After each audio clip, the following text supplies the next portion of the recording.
Chers amis, bonjour. Nous sommes aujourd'hui la troisième paracha, la troisième section biblique des 7 semaines de consolation qui succèdent à l'abominable destruction de Tisha B'Av, la destruction des 2 temples de Jérusalem, auparavant le refus des enfants d'Israël de rentrer en Eretz Israël. Bon, bref, c'était un triptyque calamiteux. Mais nous avons ensuite 7 semaines de consolation. 7 semaines de consolation. Alors, vous savez, on peut se demander pourquoi le mois de Av porte également le nom de Menachem. Évidemment, la raison principale, c'est que Menachem, c'est le prénom que portera le Messie, le Mashiach. Menachem signifie consolateur. Mais dans le judaïsme, nous avons 2 différentes conceptualités au sujet de la consolation et de la miséricorde. La consolation est attribuée à la mère, tandis que la miséricorde est attribuée au père. Le père est miséricordieux et la mère, elle est consolatrice. Or, le mois de Av signifie père, c'est le mois qui signifie le mois du père. Et ensuite, on rajoute Menachem Av, le père consolateur. Or, dans la conceptualité juive, encore une fois, ce n'est pas le père qui est consolateur, c'est seulement la mère. Le père, il est au-delà de la consolation. Le père, il est miséricordieux. Or, lorsqu'on est miséricordieux, il n'y a plus besoin de consolation. Lorsque Dieu se comporte avec miséricorde, il envoie la miséricorde dans le monde, il n'y aura plus besoin de consolation parce que tout sera bien a priori. La consolation évoque un deuil que Dieu préserve, ou en tout cas une souffrance, on a besoin d'être consolé. La preuve, c'est que dans les lois du deuil que Dieu préserve, eh bien, il est écrit qu'au bout d'un certain temps, on n'a plus le droit de consoler les gens parce que ça pourrait raviver leur souffrance, leur peine. Eh bien, donc, la consolation s'est attachée quand même à une certaine notion de souffrance, d'exil, puisque ce mois porte le nom de Av, qui signifie le mois du Père, et que si la mère, elle est consolatrice, le Père est au-delà de la consolation, il est miséricordieux, ce qui fait qu'il n'y a même plus besoin de consolation. Pourquoi n'a-t-on pas appelé ce mois Merachem Av, le Père miséricordieux? Pourquoi l'a-t-on appelé le Père consolateur, en inversant ainsi les paramètres de la consolation et de la miséricorde, puisque la miséricorde, c'est l'apanage du Père, la consolation étant celui de la mère. Eh bien, la raison, c'est que Dieu a créé ce monde avec, malgré tout, une nécessité de consolation, au point que le prénom le plus porté par le Messie, il y a plusieurs prénoms qui sont suggérés dans la Bible, dans la Torah, mais le prénom qui est le plus adopté, c'est le prénom de Menachem, qui signifie le consolateur. C'est-à-dire que Dieu a créé ce monde selon certains paramètres, selon certains paradigmes, selon certaines lois. Et ces lois, les caractéristiques, les paramètres de ce monde doivent subsister. Ils doivent subsister même lorsque le Mashiach, le Messie, sera là, lorsque l'ère messianique sera totalement avérée, que le temple de Jérusalem sera reconstruit à sa place, que tous les peuples du monde auront fait la paix, et que la paix, la fraternité, la liberté, l'égalité, selon évidemment une maxime bien connue, régneront sur le monde entier, et que le monde entier, tous les peuples du monde serviront Dieu d'une seule langue pure, comme il est écrit à ce moment-là. Ça ne veut pas dire qu'ils deviendront tous juifs, mais ça veut dire que chacun adorera Dieu, recherchera Dieu selon sa propre culture, sa propre identité, sa propre religion, etc., etc. En tout cas, il y aura le respect universel des 7 principes universels, les fameuses 7 lois de Noé. Et donc, ce monde, Dieu l'a créé avec des paramètres, avec des lois, et ces lois doivent continuer à exister. Les lois de la gravitation, de la relativité, etc., elles continueront à exister. Et de la même façon, pour toutes les caractéristiques du monde, donc le concept de consolation continuera à exister. Mais Dieu veut que, à l'intérieur de ce concept de consolation, se glisse un niveau beaucoup plus haut qui soit celui de la miséricorde. Puisque c'est déjà le mois de Av, qui veut dire le Père, et que le Père, par définition, est miséricordieux, eh bien, on a rajouté à ce mois de Av le nom de Menachem, c'est-à-dire que le mois de Av et la dimension messianique de l'histoire qui se manifeste de plus en plus aujourd'hui grâce à Dieu, eh bien, le fait que Dieu a rendu la terre d'Israël au peuple juif, ça c'est un signe très très fort que le Messie, le Mashiach est en train de venir pour toute l'humanité, pas seulement pour nous, pas seulement pour les Juifs. Il apportera le bonheur, la paix universelle, etc., etc., la fraternité, la liberté et toutes les bénédictions du monde, et la spiritualité, bien sûr. la tolérance, le respect, la bonté, la gentillesse partout, eh bien, à ce moment-là, les hommes fondront le fer de leur lance pour en faire des socs de charrues, selon la prophétie de Isaïe, de Yeshayahu. Et donc, cette période est annoncée par le mois de Av, qui est le mois de la destruction du temple, puis qui est également celui de la reconstruction, puisque, comme le dit le Talmud, le mois du lion, c'est le mois du signe zodiacal du lion, le mois de Av, le mois d'août en général. Eh bien, il sera reconstruit. Ariel est venu, le lion de Dieu, Ariel est venu et a détruit le temple qui est aussi appelé Ariel, le lion de Dieu, et il sera reconstruit par Ariel, par le dévoilement de Dieu, qu'on appelle également le lion de Dieu, par forme métaphorique, bien sûr, par forme symbolique. Et donc, ce mois de Av, il inclut les deux dimensions, la dimension de la miséricorde, puisque c'est le mois du Père. Le Père, par définition, par essence, il est miséricordieux, mais il conserve également les avantages de la mère, à savoir qu'il est aussi consolateur. La consolation ne disparaîtra pas, elle sera simplement soumise au dévoilement d'une dimension encore plus haute, qui est celle de la miséricorde. La consolation, c'est la guérison après coup, mais la miséricorde, c'est la guérison préventive, qui fait qu'il n'y a même pas besoin de maladie, donc même pas besoin de consolation, mais il y aura les deux en même temps, et c'est ça la dimension messianique de la fin de l'histoire et du début d'une nouvelle histoire. Alors, nous sommes aujourd'hui la troisième section de la troisième paracha des 7 semaines de consolation, la paracha Re'e Anochi. Re'e, voix, c'est Dieu qui s'adresse au peuple juif, à chaque juif du monde, et à l'humanité entière, et qui dit, voix, Anochi, c'est moi, le niveau de Dieu qui ne porte pas encore de nom, qui est trop haut pour porter un nom, et qui dit c'est moi, l'essence de Dieu lui-même, au-delà de tous les noms et de toutes les qualités, de toutes les définitions possibles, car c'est un niveau de Dieu tellement haut que l'on ne peut aucunement le définir. Noten lifnechem hayom bracha, qui vous donne aujourd'hui la bénédiction. Et malheureusement, le contraire de la bénédiction, si on ne respecte pas bien tous les commandements divins qui sont mentionnés dans la suite de cette paracha. Alors, nous avons donc une succession de 3 parachiotes. Nous avons tout d'abord la paracha de Vaet Hanan, où Moshe rappelle qu'il a supplié Dieu de le laisser rentrer gratuitement en Israël, même si le peuple juif ne le méritait pas. Car si Moshe rentrait, tout le peuple juif s'engouffrait dans la brèche avec lui, bien sûr, il rentrait aussi en Israël. Et donc, c'était la première paracha, Vaet Hanan, qui est toujours suivie de la lecture de la Haftara, Nachamu, Nachamu Ami, où Dieu dit à ses prophètes, allez, Nachamu, consolez à l'impératif, consolez mon peuple. Mais dans la deuxième paracha, qui est celle du talon, celle de Ekev, eh bien, on descend de niveau, on passe du niveau de la vision divine, Vaet Hanan, où Dieu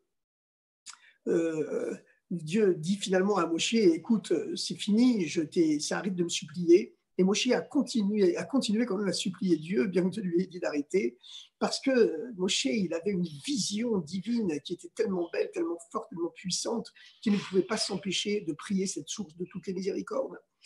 Et ensuite, on tombe à un niveau plus bas, on tombe au niveau de Ekev. Et Ekev, il y a une deuxième haftara où effectivement, le peuple juif se sent délaissé, puisque le peuple juif proteste en disant « Hachem shechachani », Hachem a...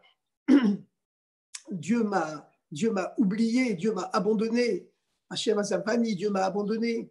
Il nous envoie seulement des prophètes pour nous consoler, mais nous voulons de la consolation de Dieu en personne. Et dans la troisième paracha, qui est celle de cette semaine, eh bien la Haftara, c'est effectivement Anochi, Anochi hu menachemchem. Dieu accède à la requête que les enfants d'Israël lui ont adressé dans la paracha, dans la Haftara qu'on a lu hier, la Haftara de Ekev, où les enfants d'Israël ont protesté en disant Dieu, tu nous as abandonnés, Hachem Shechachani, Hachem Azavani, Dieu m'a oublié, Dieu m'a abandonné, tu nous as envoyé seulement des prophètes. Dans la Haftara de la semaine précédente, la première des 3, la première des 7, va être Hanan, qui commence en disant Nachamu, Nachamu Ani, où Dieu ordonne à ses prophètes d'aller consoler Israël. Donc dans la deuxième, les Juifs protestent en disant nous ne voulons pas d'une consolation seulement des prophètes, nous voulons de la consolation de Dieu en personne. Et dans la troisième Haftara, car on s'élève dans le sacré, on ne peut pas diminuer, eh bien Dieu accède à la requête d'Israël, à la requête de tous les Juifs du monde, et effectivement il dit ça y est, j'arrête d'envoyer mes prophètes pour vous consoler. Anochi, Anochi, c'est moi, c'est moi qui vous consolerai. Et effectivement, dans la troisième paracha, eh bien, on accède au niveau de la vision, pas seulement d'une vision d'une vision relative de Dieu, mais à la vision de l'essence de Dieu elle-même, puisque la paracha commence en disant « Réé, vois », le peuple juif accède à la vision « Anochi », l'essence, le moi divin, l'essence de Dieu, voit, regarde l'essence divine, l'essence de Dieu qui est au-delà de tous les noms, toutes les qualités, toutes définitions qui se dévoilent à toi et qui apporte évidemment cette double consolation, le Anochi, Anochi, Hu Menachem Chen. Et c'est la raison pour laquelle, dans la première des 7 sections de consolation, la Parashat Vaïtranan, il y a le célèbre premier paragraphe du Shema Israël, Hashem Elokeinu Hashem Echad, Ve'ahavta, il y a le tu aimeras. Mais dans la deuxième, Ekev, eh bien, il y a le deuxième paragraphe qui, lui, se situe à un niveau beaucoup moins élevé que le premier, parce que le premier, c'était le niveau de la vision, tandis que le deuxième, c'est le niveau de l'audition, où le peuple juif est seulement capable d'entendre Dieu, mais n'est plus capable de le voir. Et ensuite, dans la troisième paracha, il y a un dévoilement supérieur, le dévoilement de l'essence, qui fait qu'on accède à la fois à l'audition et à la vision. La vision, bien sûr, c'est quelque chose de plus fort. Lorsqu'on a vu quelque chose, eh bien, ensuite, on ne pourra jamais vous démontrer le contraire, même avec toutes les preuves du monde.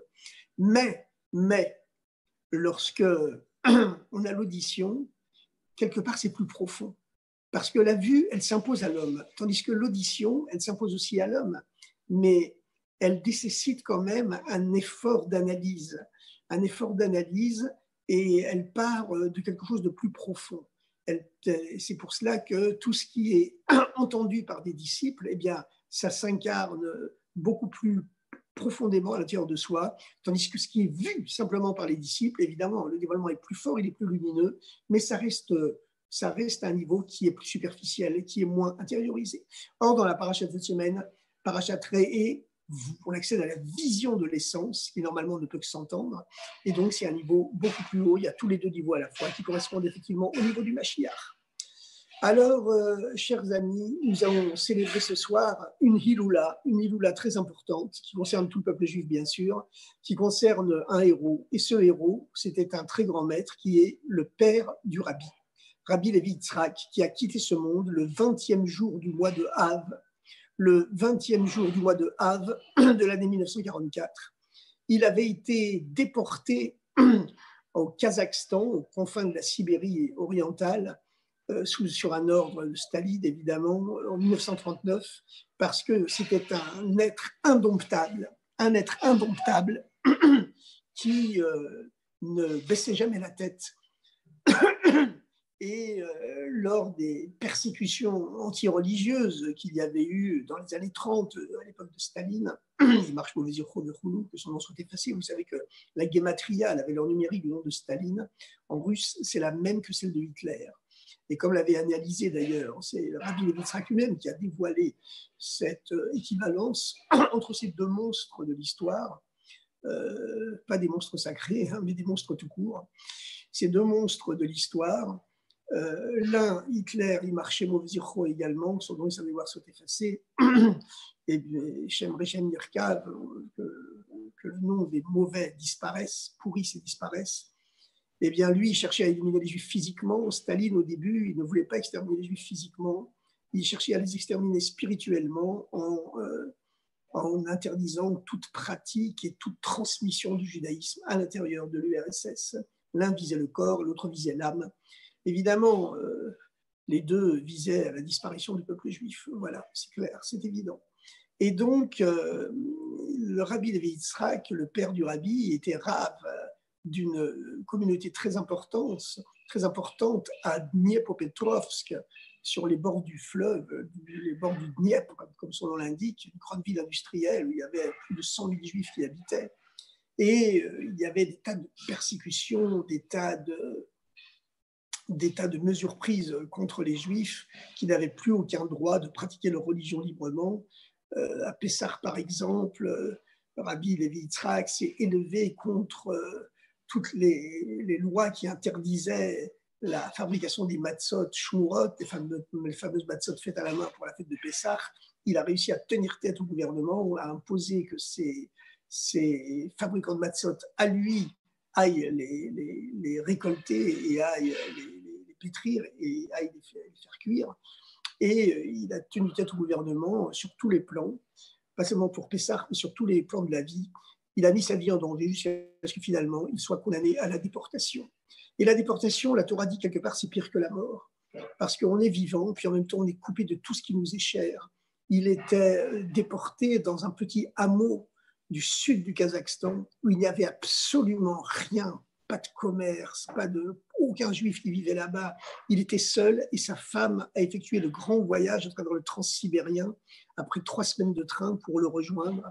Et comme lui, il n'avait aucun livre de Torah avec lui et qu'il avait absolument besoin d'écrire ses commentaires de Kabbale, parce qu'il était un grand kabbaliste en même temps qu'un rave, eh bien sa femme courait dans les campagnes, dans le désert du Kazakhstan, elle prenait des feuilles et elle en faisait des parchemins et elle prenait d'autres feuilles et elle en tirait le sucre pour en faire de l'encre.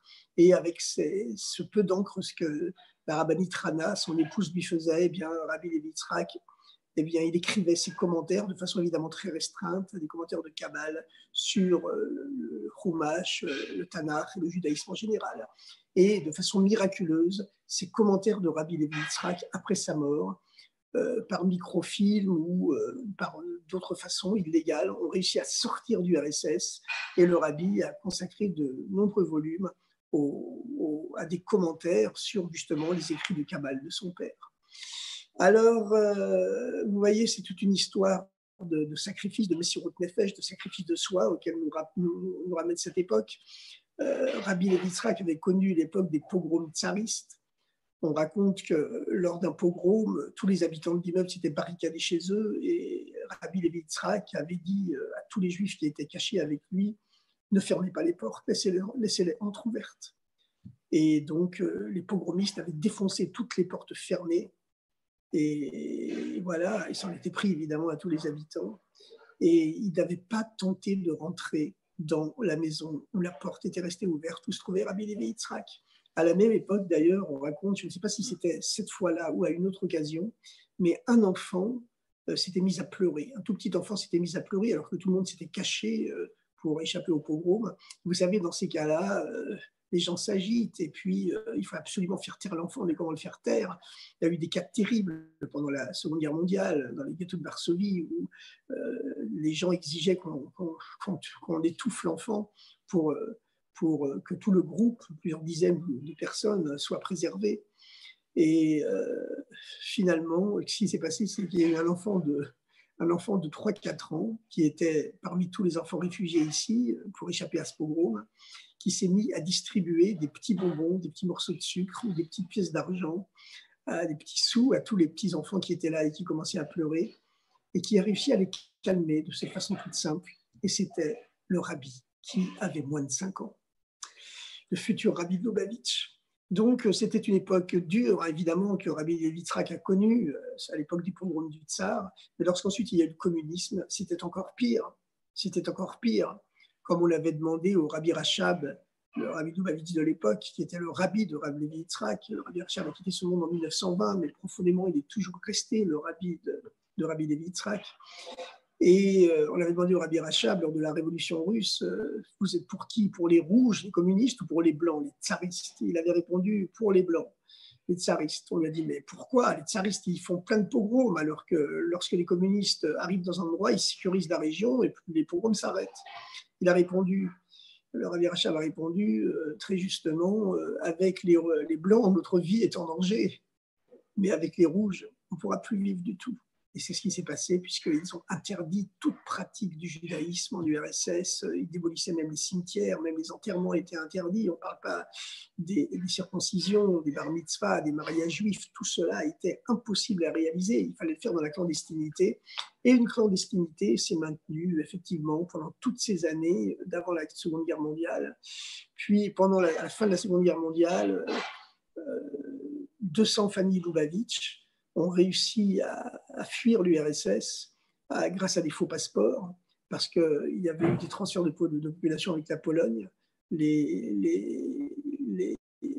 citoyens polonais qui s'étaient réfugiés en URSS au début de la guerre pour échapper aux Allemands à la suite d'accords entre la Pologne et l'URSS, ont reçu le droit de regagner la Pologne. Et donc, les Chassidim Lubavitch, grâce à beaucoup de pots de vin et beaucoup d'entre-gens, eh bien, ils ont réussi à obtenir des faux passeports polonais qui leur ont permis de quitter l'URSS et de passer en Pologne, et à partir de la Pologne, de gagner le monde libre, la Tchécoslovaquie, avec laquelle les frontières étaient poreuses à l'époque, et puis finalement l'Allemagne occidentale, où on les a placés dans des camps de réfugiés, avant que la majeure partie d'entre eux ne rejoignent les États-Unis, où vivaient déjà le rabbi précédent et le rabbi, mais le rabbi précédent a tenu à ce qu'ils ne viennent pas tous vivre auprès de lui aux États-Unis. Il a exigé que beaucoup restent en France pour commencer à diffuser le judaïsme en France, et puis également en Eretz Israël pour fonder le village de chassidique de Kfar Chabad, etc., qui a bien sûr essaimé depuis, comme on voit aujourd'hui, les milliers, les milliers de shluchim et des Baté Chabad qui sont dans le monde entier. Mais il faut savoir que tous ces merveilleux Baté Chabad où on est reçu dans la joie, dans le bonheur, avec l'air conditionné, etc., la nourriture cachère quasiment offerte gratuitement, voilà, Internet partout. Mais il faut savoir que c'est la génération précédente qui a semé dans les larmes, qui a permis la récolte miraculeuse d'aujourd'hui. Comme la rabbinite l'a dit à Rav Shmuel Azimov un jour qu'il était venu la voir à New York, accompagné de sa femme Bassi, qui connaissait bien la rabbinite parce que son père était très proche d'elle, déjà en Russie. Eh bien, la rabbinite, la femme du rabbi, on dit au couple Azimov, le couple des premiers shluchim de Paris, nous avons semé et maintenant vous allez récolter. Cette génération précédente avait semé dans les larmes, et la nôtre, grâce à Dieu, a récolté dans la joie et continue de récolter dans la joie, puisque grâce à Dieu, les conditions de vie ont complètement miraculeusement changé pour le peuple juif dans le monde entier, et même les juifs de Russie qui sont restés encore 40 ans prisonniers derrière le rideau de fer, et bien finalement ont été libérés dans les années 89-90, 91, comme le rabbi l'avait promis lorsqu'il était devenu rabbi, que puisque à notre époque nous sommes la septième génération du chassidisme Chabad, et donc avec la fameuse métaphore des 7 cieux, et à savoir que lorsque le premier rabbi de Lubavitch s'est dévoilé, la présence de Dieu, la Shrina, était encore prisonnière du 7e ciel, et puis le premier rabbi l'a descendu au 6e, le deuxième rabbi au 5e, etc. Quand est venu le rabbi précédent, eh bien, il a réussi à faire descendre la Shrina au premier ciel, mais la Shrina était encore prisonnière du ciel, et le rabbi, lui, l'a fait descendre sur la terre, et c'est la raison pour laquelle tous les juifs du monde ont été sur terre matériellement libérés, avec la libération de tous les juifs des pays arabes, de tous les juifs du monde communiste, et puis voilà, la libération de nos frères juifs d'Eretz Israël aussi, qui ont réussi, grâce à Dieu, à gagner toutes les guerres qu'ils ont malheureusement été obligés de mener, et ils ont reçu une bénédiction miraculeuse du ciel, parce que véritablement, la raison principale, c'est que la présence de Dieu est redescendue sur la terre. Il y a une autre belle histoire aussi sur Rabbi Levi Yitzhak, une histoire terrible qui illustre bien cet esprit de sacrifice des Juifs de cette époque. C'est que lorsque Rabbi Levi Yitzhak avait été déporté, il avait d'abord été emprisonné dans plusieurs cellules, dans plusieurs villes, traîné d'un convoi à l'autre sur la route de la Sibérie, la route du Kazakhstan. Eh bien, on l'avait privé de boissons pendant plusieurs jours. Il faisait une canicule atroce, comme aujourd'hui. Et puis, voilà, il était privé d'eau pendant plusieurs jours de suite, plusieurs jours et plusieurs nuits, et il suppliait qu'on lui donne de l'eau. Et les geôliers, de façon sadique, riaient en se moquant de lui. Puis finalement, au bout de plusieurs jours, ils lui ont donné un petit fond de bouteille d'eau. Ils se réjouissaient à l'avance du plaisir qu'ils auraient de voir ce vénérable rabbin se jeter comme un misérable sur ces gouttes d'eau qu'il avait données. Mais qu'est-ce qu'a fait Rabbi Levi Yitzhak? Il n'a pas du tout fait ça, il ne s'est pas du tout jeté sur l'eau pour la boire. Il a pris le peu d'eau qu'il y avait au fond du récipient, ils avaient fait exprès de ne pas le remplir, le récipient, il était aux 3/4 vide, il n'avait laissé qu'un fond. Qu'est-ce qu'il a fait avec? Il a fait ce qu'on appelle Migelwasser, il s'est lavé rituellement les mains, puisque, évidemment, un juif n'a pas le droit de manger ni de boire, et dit même de prononcer le nom de Dieu s'il ne s'est pas lavé auparavant les mains et la bouche.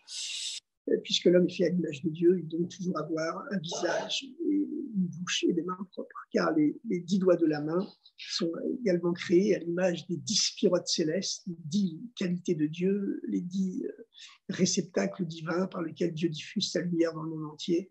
Comme on sait que pour créer le monde, Dieu a parlé 10 fois, et ces 10 paroles divines, eh bien, elles expriment en vérité 10 différentes facettes du divin. Le chassidisme utilise à ce sujet la métaphore d'un même liquide pur, transparent, qui rentrerait dans 10 verres de couleurs différentes.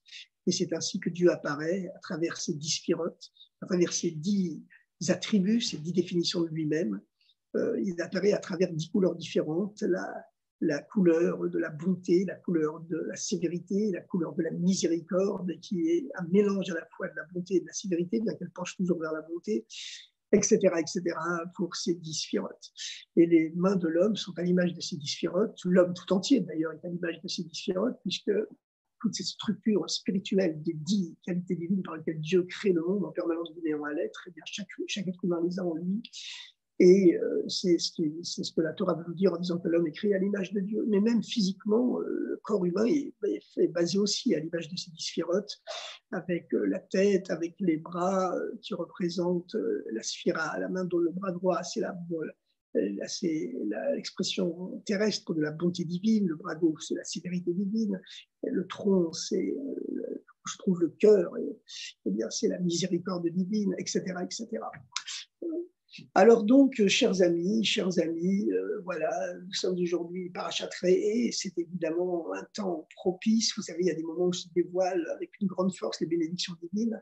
La pleine lune de Tisha B'Av, eh bien, les maîtres disent que la différence des pleines lunes de l'année, eh bien, la pleine lune de Tisha B'Av, elle ne disparaît jamais, elle continue à illuminer le monde entier pendant tout le calendrier de l'année, pendant toute l'année, parce que comme elle succède à la grande destruction de Tisha B'Av de Av, eh bien, cette chute abyssale donne à sa plénitude une plénitude absolue.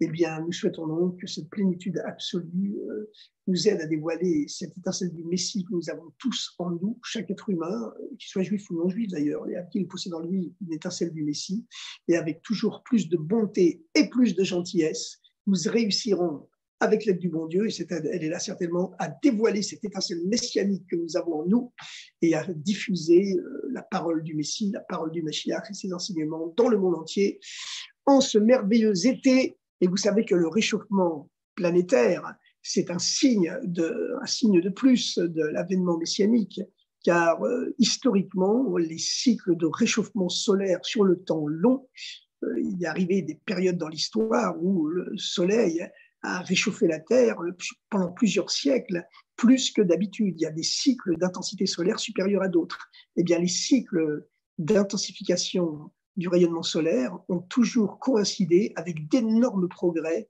sur le plan économique, scientifique, culturel et même spirituel. Le Moyen-Âge, qui a marqué une grande chute de la civilisation, s'est caractérisé également par un refroidissement climatique généralisé qui avait duré plusieurs siècles.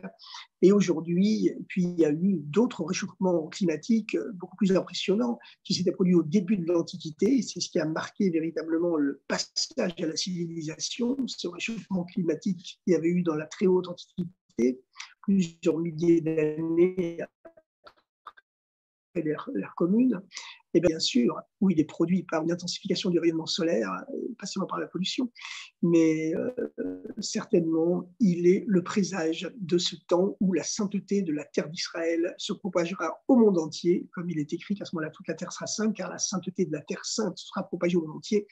Et le climat de la terre sainte, ce climat chaud, lumineux, ensoleillé de la terre d'Israël se propage aujourd'hui même à la France et au monde entier. Alors voilà, ça nous encourage toujours à faire mieux et à faire plus, comme le disait Rabbi Yosef Yitzhak de Lubavitch, le rabbi précédent, le service de Dieu m'est incomparablement plus facile en été qu'en hiver.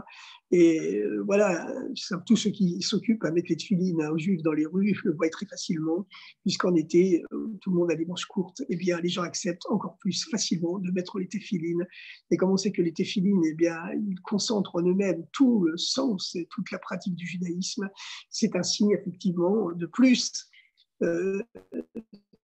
valide, bien qu'il n'avait pas besoin de nous pour le valider, ce que disait le rabbi précédent, que le service de Dieu est incomparablement plus facile en été qu'en hiver, puisqu'en été brille le Shemesh Magen, Hashem Elohim, le soleil de la bonté divine. Alors, bonne continuation, bonne suite des vacances et bonne préparation au dévoilement du Mashiach, chacun en soi-même et dans le monde entier. Hazak Baruch.